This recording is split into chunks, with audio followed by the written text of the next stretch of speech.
guys, what's up? Well, welcome back to my channel. Welcome back to another day of SHAEXO. If you're unfamiliar with SHAEXO, this is my April video marathon. I will have a video up every single weekday through the month of April just to kind of keep us going, keep us together. Honestly, it's probably more for me even than for you guys because I need to feel a sense of normalcy right now with all the isolation and it weighs on me heavily. I'm just someone who doesn't do well in this situation. So you guys are actually really helping me keep it together, keep me going. Talking to you guys in the comments has been wonderful. Thank you. And if you're feeling alone, just know I'm there with you. I'm here. You're not alone, okay? Talk, make friends in the comments. If you guys see somebody else who's struggling, maybe give them a friendly hello or just like a keep it going type of comment. I think we could all really lean on each other right now and, you know, get any support any of us want or need from each other. So thank you to anyone who does that. Today we're going to be doing a drugstore foundation tutorial routine. I don't know, all drugstore stuff. And if you guys like this eye look, this was yesterday's video, so definitely go check that out.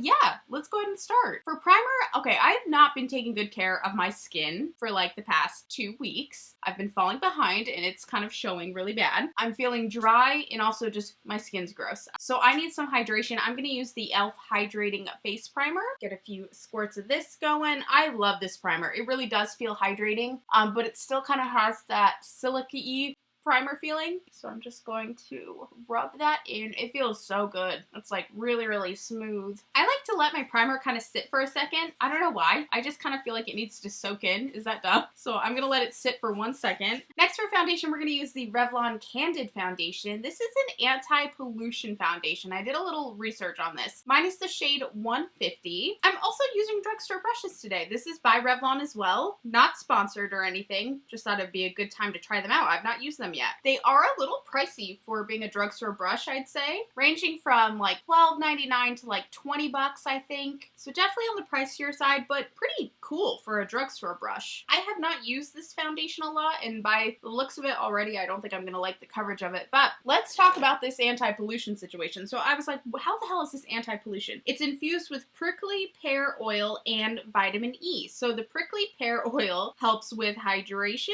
Yeah, and the vitamin E protects the skin against environmental pollutants. So it says. I don't know how I feel about that. I mean, how much protection could it really give you, you know? I don't know. Maybe it does. You guys know I'm a Capricorn, so I rarely believe anything. I'm doing another layer because I was not satisfied with that coverage upon first application. This is supposed to be a more glowy foundation, and typically with more glowy products, they don't always have as much coverage as a mattifying foundation. Have you guys used this? I'm curious to hear what you think of it. Or have you tried the Revlon brushes by chance? Upon second application, I do like the coverage a little bit better. Wow, that is super glowy. I do like how that looks. I'm gonna take a little bit of my Flower Beauty concealer on a few spots where I need a little extra coverage. And we might as well just go ahead and do the under eye while we're at it. And I'm gonna stick with that same brush. I do like this brush. I don't know that you would need to invest this much into a drugstore brush. I don't know, it just seems really expensive to me. I mean, brushes have just come such a long way in the beauty industry. I mean, from drugstore to things like ColourPop and Sigma, you know, there's so many good options out there. I don't know that you'd need to purchase this one. You know what I mean? It's great, and if you had the means, then by all means, you know, indulge yourselves. But I think it's a little expensive is all, just given how many options are out there today. But it's definitely getting the job done nicely. Next, we need to set this, and listen, this is the one thing I couldn't find was a drugstore translucent powder, and obviously I'm not going out in the world to buy one right now. So I'm going to be using my ColourPop translucent powder. I know it's not drugstore, but it is a little more affordable, and I'm sorry that I couldn't find a drugstore one that I had, but lucky for you, most translucent powders are the same. So use whatever you have at home. And I'm gonna set my under eyes first because that's where I crease really bad, and I always like to take care of that first. And then in the center of the forehead as well. And then I'll go around my mouth. I'm very tedious about how I apply my translucent powder. And then I'll just take a bigger brush. This is also from Revlon. This one feels so soft and lovely. And now I'll just go in and hit up all those spots. For all of the mama bears and daddy bears out there who may be watching, I would love to hear if you have any fun activities you're doing with your kids right now to kind of keep them entertained, other than like, you know, video games and things that they love to do. But like, have you thought of anything creative that you're doing at home? I would love to hear. here. As much as I hate that they're stuck inside and all, it's been fun on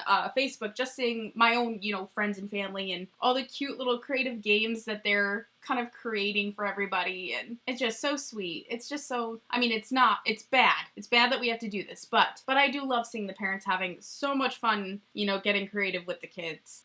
I can't wait to have babies. Can I just say that? Our goal is in the next 2 years.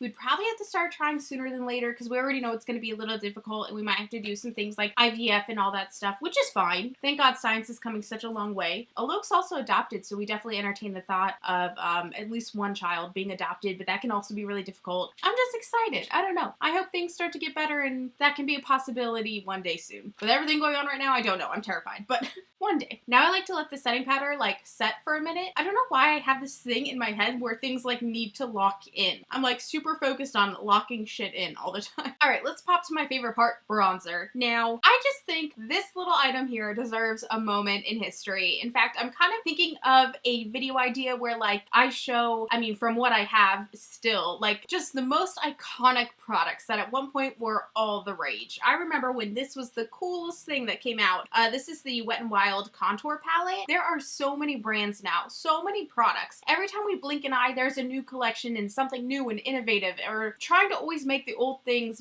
better. You know what I mean? But I remember in the early days of makeup when we were just like blown away by something like this little Wet n Wild contour palette. Wet n Wild highlighters.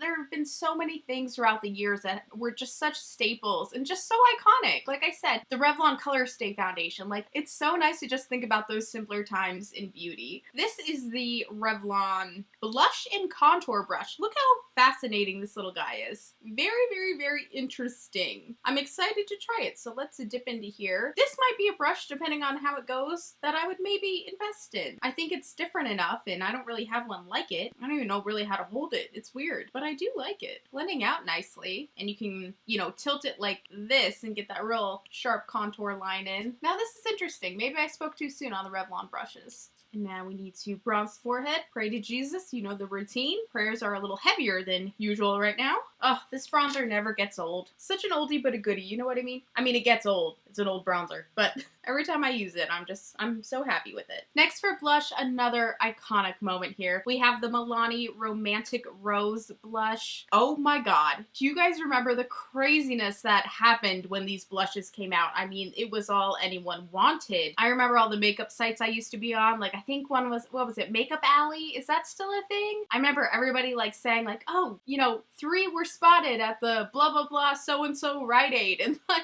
people would rush to get them. They would meet up to like exchange colors. I miss those makeup days. Those were fun when we were kind of like all hunting for the same awesome drugstore makeup. And now it's just so oversaturated. I just feel like we'll never get that feeling back again. I hope we do. Those were the days. I remember it most specifically with the e.l.f. Cosmetics little blush and bronzer duo that was kind of like a dupe for the NARS one. I remember in the old school makeup collection videos, everybody always had a backups drawer. There'd be like 2 to 4 e.l.f. blush and bronzer duos in there. Oh my God, just fun times. And then for highlighter, I'm going to use the e.l.f. Cosmetics Blush Gems highlighter. So pretty, yeah? And this is the Revlon highlighter brush. This actually looks really cute. It is super, super, super synthetic. Like, I think kind of cheaper synthetic. So it's not quite picking it up as much as I would like it to. I'm kind of like digging my brush into it.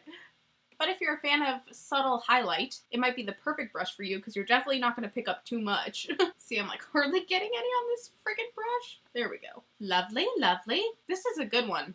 I haven't used that in a while. And now I'm going to set the face with the Rimmel Stay Matte setting spray. Oh, I haven't even opened this baby yet.